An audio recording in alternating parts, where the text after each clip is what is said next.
of taunts and threats, including raising the prospect of nuclear war, a shot at North Korea's unpredictable leader, in language that many people noted seemed better suited for the playground.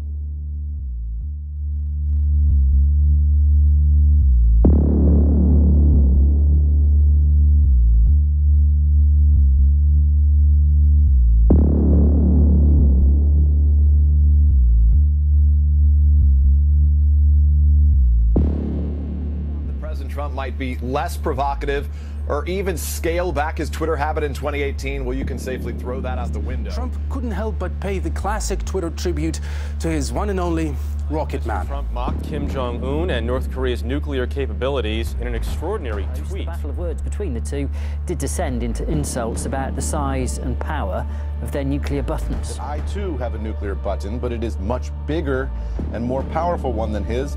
And my button works. I think this is very destabilizing, and this is a tweet that could lead to confrontation and maybe even war.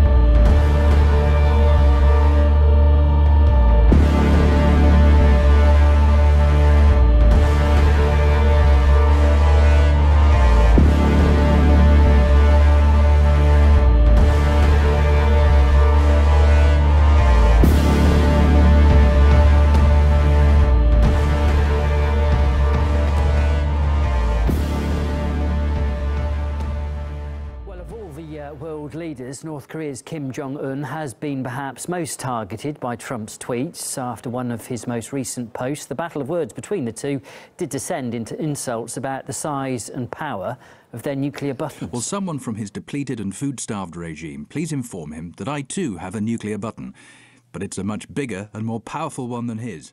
And my button works. That tweet responding to Kim's annual New Year's speech when he claimed the entire U.S. is within North Korea's firing range and the nuclear button is always on his desk.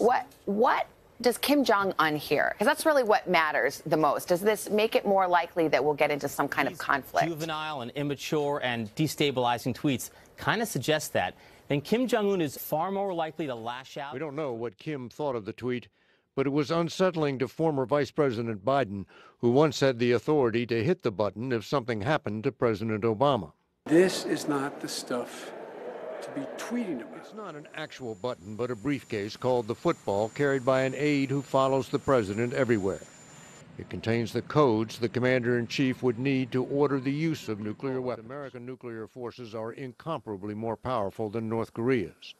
This one submarine carries more warheads than Kim Jong-un has in his entire arsenal. So the president's tweet is not an empty boast.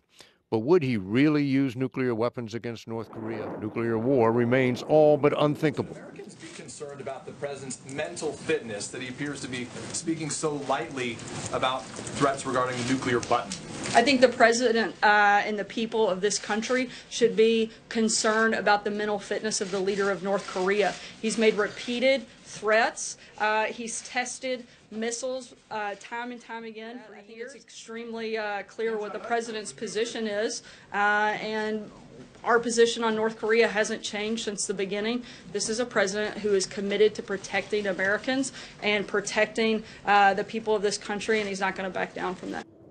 If it comes to war, the U.S. should be able to destroy the North Korean regime without resorting to nuclear weapons, which could spread radioactive fallout over allies like Japan and South Korea, not to mention China and Russia. President Trump has made Twitter his go-to platform to get his messages across, but as RT's Igor Zhdanov now explains, all too often his posts do lead to some very real and violent consequences. Christmas, the New Year, even the seasonal holidays haven't put the brakes on Trump's Twitter train.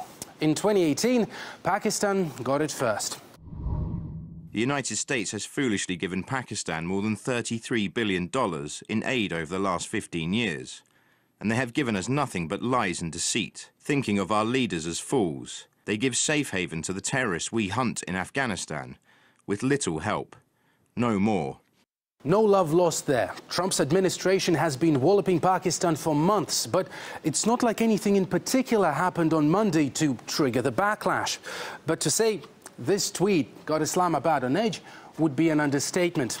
3 ministers, including the Prime Minister, the Army, the Navy and Air Force chiefs, all converged for an emergency security meeting following Trump's post. The U.S. ambassador was summoned for an explanation as protesters burnt American flags in the streets. Today, there were mass protests across Pakistan in response to this threat to withdraw funding as Islamic groups held rallies in major Pakistani cities. Ironically, among them was one radical group connected to the Mumbai attack. Protesters chanted against the U.S. and President Trump and called for the U.S. ambassador to be expelled after President Trump tweeted this on Monday. The United States has foolishly given Pakistan more than $33 billion in aid over the last 15 years, and they have given us nothing but lies and deceit, thinking of our leaders as fools. They have given safe haven to the terrorists we hunt in Afghanistan with little help. No more.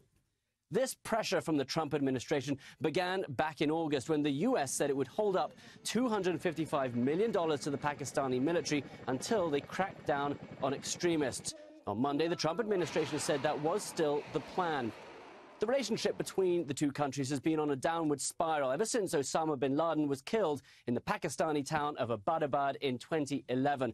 The U.S. also tracked down and killed Taliban leader Mullah Mansour in the country in 2016. Now, yesterday, Pakistan did make one small change. They actually banned all donations to groups which were on the UN Security Council sanctions list. But other people feel that nothing will really change as long as Pakistan sees Afghanistan and the Taliban as useful allies, or at least a buffer zone against India. And of course, remember that Pakistan is a nuclear-armed country, and for that reason needs to be kept stable as can be. Protests in Iran. They're being called the largest political protests in that nation since 2009. Anti-government demonstrations have taken root across the country. The U.S. president applauded the demonstration, tweeting this. Many reports of peaceful protests by Iranian citizens fed up with regime's corruption and its squandering of the nation's wealth to fund terrorism abroad. The Iranian government should respect their people's rights, including the right to express themselves. The world is watching, says President Trump. One of the biggest thorns in Donald Trump's side. Iran is failing at every level, despite the terrible deal made with them by the Obama administration. The great Iranian people have been repressed for many years. They are hungry for food and for freedom.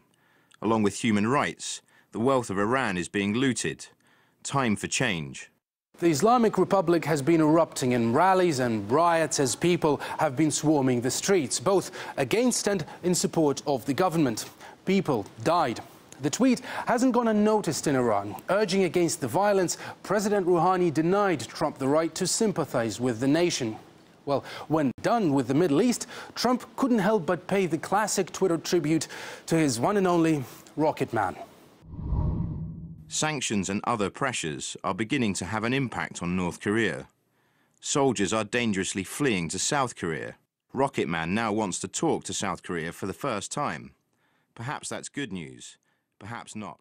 We will see. Well, in a slightly more positive development, Kim Jong-un has reopened a cross-border communications link with South Korea in what's been seen as a significant diplomatic breakthrough. However, the standoff between the US and North Korea does look set to continue into 2018 after what's already been 12 months of personal attacks and vicious threats from both sides. Testing the phone lines for talks at what really is the most volatile border in the world. That's the demilitarized zone. Talks that South Korea proposed for early next week. A key communication line between North and South Korea is up and running for the first time in nearly 2 years. South Korea's Ministry of Unification confirmed North Korean leader Kim Jong-un gave the order for the line to be reopened Wednesday. According to several reports, the two countries later made contact over the hotline for 20 minutes to make sure it was operating correctly. We hope South and North Korea can sit face-to-face and candidly discuss on issues of mutual interest concerning the improvement of inter-Korean ties, along with the North's participation